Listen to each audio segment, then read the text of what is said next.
Yes, BA Part Second, students of English Literature, be attentive and open your Strings of Gold textbook at page number 65 and see the notes so that we may have some understanding about the life of P.B. Shelley. So, P.B. Shelley was born in 1792. तो 1792 में इसका जन्म हुआ और 1822 और 1822 में ही मृत्यु हो गई। तो केवल 30 साल ये जीवित रहा। तो कीट्स तो और भी कम रहा था, लगभग 25-26 साल, और ये थोड़ा सा ज़्यादा 30 साल तक। तो इन दोनों ही पोएट्स को कंपेयर भी किया जाता है, कई मायने में दोनों की पोएट्री में कुछ सिमिलैरिटीज़ भी हैं, और दोनों ही ज़्यादा अवधि तक जीवित नहीं रहे, लेकिन इस कम आयु में भी उन्होंने अमर साहित्य की रचना की। They created immortal literature. So is remembered for his lyrical poems. तो लिरिक कहते हैं पोएम जो छोटी होती है, कोई एक ही उसका टॉपिक होता है और म्यूज़िकल क्वालिटी होती है। तो इस प्रकार की लिरिकल पोएम्स के लिए शैली को याद किया जाता है, विच आर इंटेंसली रिवॉल्यूशनरी, जो बेहद, इंटेंसली का मतलब है बहुत गहराई तक, रिवॉल्यूशनरी हैं। रिवॉल्यूशन कहते हैं क्रांति को, रिवॉल्यूशनरी का मतलब क्रांतिकारी, एंड इमेजिनेटिव का मतलब है काल्पनिक। तो ये काल्पनिक तो है ही, कल्पना नहीं हो तो कविता लिखी नहीं जा सकती, लेकिन इसके विचार रिवॉल्यूशनरी भी हैं, क्रांतिकारी भी। शैली was destined for the parliament. शैली, डेस्टिन्ड का मतलब है डेस्टिनी, आप जानते हैं फेट, जो भाग्य था शैली का वो संसद के लिए था। पार्लियामेंट का मतलब होता है संसद। तो ब्रिटिश पार्लियामेंट का ये मेंबर था, and educated at Eton and Oxford, और ये हाईली एजुकेटेड व्यक्ति था। ईटन और ऑक्सफोर्ड में इसकी एजुकेशन हुई थी। ये दोनों बहुत प्रेस्टिजियस यूनिवर्सिटीज़ हैं इंग्लैंड की। एन एजुकेशन अगेंस्ट विच ही रेबल्ड, और इस शिक्षा के विरुद्ध उसने विद्रोह कर दिया। तो इसीलिए कहा है ना कि उसके व्यूज़ बड़े क्रांतिकारी थे। तो जो एजुकेशन इसने रिसीव की, उस एजुकेशन के प्रति ये सहमत नहीं था, और उसने उसके विरुद्ध विद्रोह कर दिया। जैसे आप जानते हैं आजकल न्यू एजुकेशन पॉलिसी की चर्चा है, तो ये किसी व्यक्ति का विद्रोह नहीं है, तो सरकारी निर्णय है, और जो इंटेलेक्चुअल्स हैं उन्होंने बहुत रिसर्च और स्टडी के बाद में, और ख़ास तौर पर इस कोरोना टाइम को देख करके ऑनलाइन वगैरह मेथड्स इसमें इन्वॉल्व करके एक पॉलिसी इवॉल्व की है। तो इसी प्रकार से ये भी तत्कालीन एजुकेशन जो पॉलिसी थी ब्रिटेन की, उसके खिलाफ था, और उसने विद्रोह कर दिया। इन 1811 ही मैरिड हैरियट वेस्टब्रुक। 1811 में इसने हैरियट वेस्टब्रुक से विवाह किया, एक युवती से। A marriage which collapsed by 1814, लेकिन ये मात्र 3 साल चली, और 1814 में ये संबंध कोलैप्स हो गया। कोलैप्स का यहाँ पर मतलब है द मैरिज वाज ब्रोकन, तो शादी टूट गई। When शैली इलोप्ड विद मैरी गॉडविन, और शैली जो था वो मैरी गॉडविन से कोई अफेयर हो गया, तो उसके साथ में भाग गया। Shelley's major poems are the revolt of Islam. Shelley की जो ख़ास कविताएं हैं, जो बहुत चर्चित कविताएं हैं जो रिनाउंड है जिसके लिए वो। द रिवोल्ट ऑफ इस्लाम 1818 में पब्लिश हुई।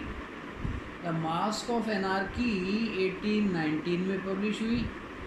एंड प्रोमीथियस अनबाउंड ये 1820 में पब्लिश हुई। Like Byron, Shelley was inspired by the idealism of political action.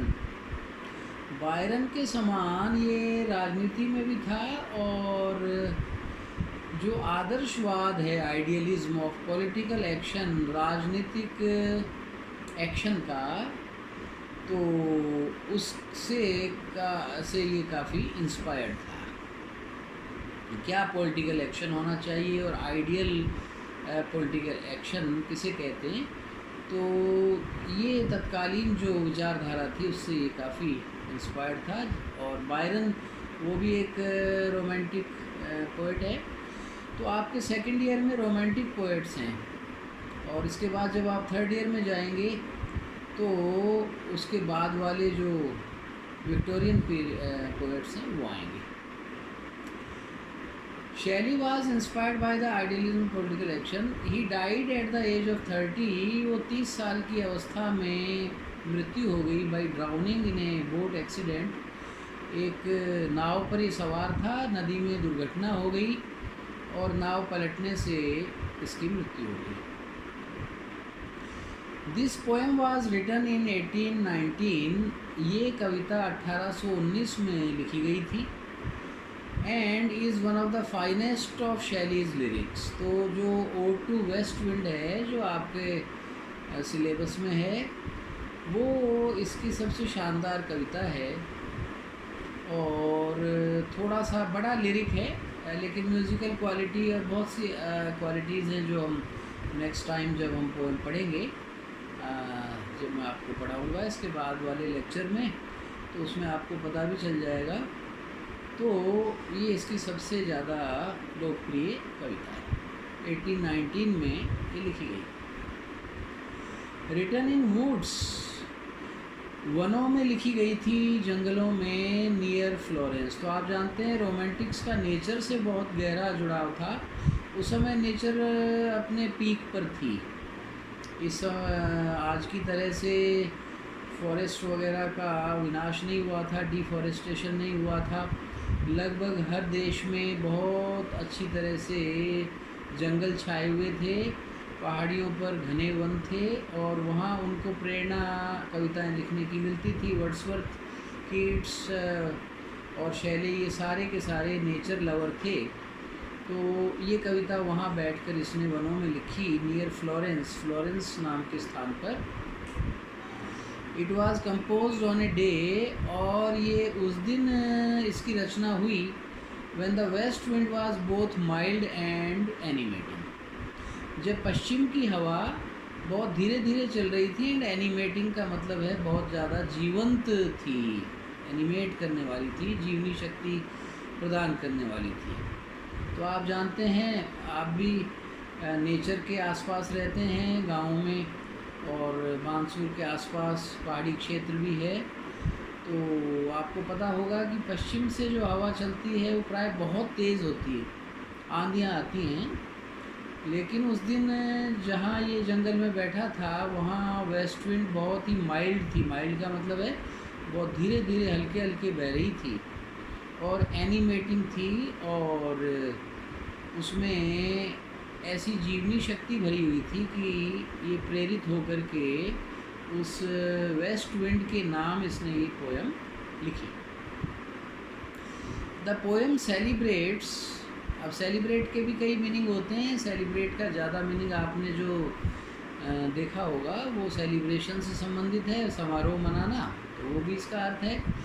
यहाँ पर थोड़ा सा भिन्न है। The poem celebrates the elemental rush of the wind, यानी ये पोएम जो है ये बताती है, ये हमें जानकारी देती है द एलिमेंटल रश, जो एक एलिमेंटल रश है, जो एक अंतर्निहित जो गति है ऑफ द विंड, और जो उसकी शक्ति है हवा की, उसके बारे में सेलिब्रेट करती है, यानी उसे काफ़ी महिमा मंडित करके चित्रित करती है, पेश करती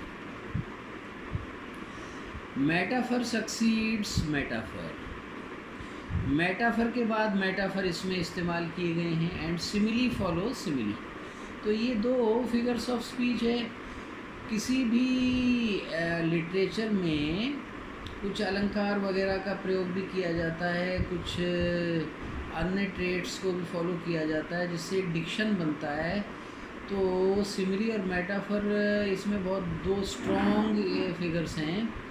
तो सिमिली कहते हैं जब दो चीज़ों की तुलना हो और दोनों के नाम लिए जाएं। मेटाफर कहते हैं तुलना तो हो लेकिन उनके नाम अलग से नहीं लिए जाएं, वो अंतर्निहित हों, इम्प्लाइड हों, तो उसे मेटाफर कहते हैं। तो इसके बारे में मैं आपको कभी और जानकारी विस्तृत रूप से भी दूंगा। तो यहाँ इन दोनों का बड़ा भारी प्रयोग है इस कविता में। The rhythm of the poem, और पोयम की जो रिदम है, रिदम कहते हैं जो लयात्मकता है, जो लय ताल है, उतार चढ़ाव इत्यादि है, of the poem also keeps pace with the tempestuous gale, वो भी लगभग उसी गति से चलती है, रिदम भी, with the tempestuous Gayle. Tempest कहते हैं तूफान को, टेम्पेस्चुअस का मतलब हो गया तूफानी, गेल का मतलब है हवा, यहाँ पर है आंधी। तो तूफानी जब आंधियाँ चलती हैं, पश्चिम से आती हैं, हमारे यहाँ भी राजस्थान में पश्चिम से ही आंधी आती है, तो उसमें बहुत तेज़ गति होती है। तो इस पोयम में भी इस ढंग की रिदम है, यानी आपको पढ़ के लगेगा कि पोयम भी वेस्ट विंड के समान ही है। तो ये बहुत अच्छी इसकी क्वालिटी, इसी के कारण ये काफ़ी फेमस है।